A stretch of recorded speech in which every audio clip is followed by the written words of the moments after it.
Baxın, ay millət və əziz izləyicilər. Bax, beləsinə bir evdə işləmişəm. Bax, ev yəsi də bu xanımdır. Özü də uşaq bağçasında işləyir. Bax, qaçdı göstərir.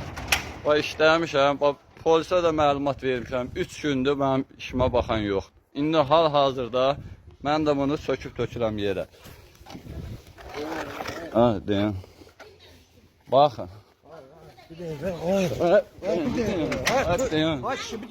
Onun hamısı söküb tökəcəm yerə. Ha, söküb tökməyə sonra söyləyəsən.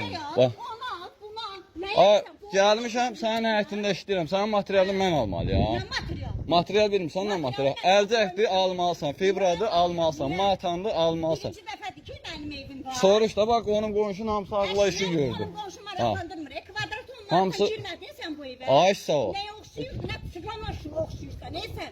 Ay, siqana deyil, yanındakı oxşuyur. Qanacağız, mərfətiniz olsun, hə. Baxın, bax, ev yerləri bunlardır. Baxın.